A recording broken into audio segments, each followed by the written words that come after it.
tinanong ko siya nung in the first place, sabi ko, siyan, sinong a-attend sa recognition mo? Ang reply niya sa akin, mami, kung sinong available. Yun yung sabi niya sa akin. Sabi ko, ay, parang na-feel ba din ako? Kasi may honor siya eh.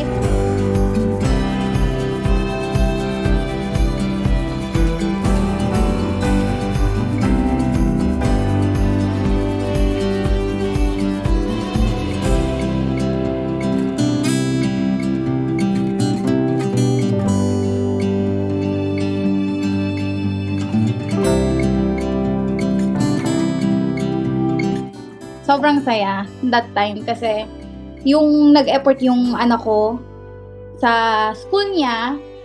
So ko as a mom, as a parent, kailangan ko din mag-effort para umattend sa kanyang recognition.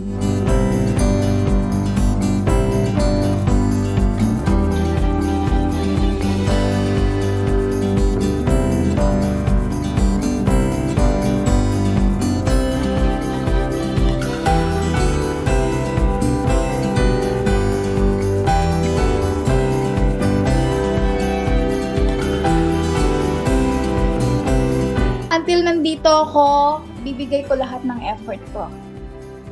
Lahat ng pagmamahal, effort. Ayun. Bibigay ko sa kanya.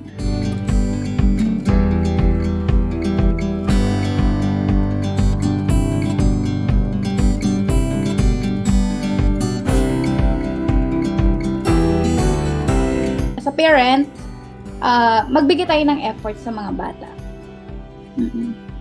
Mahalaga yun para sa kanila. Kahit wala man tayo lagi sa tabi nila, pero yung effort,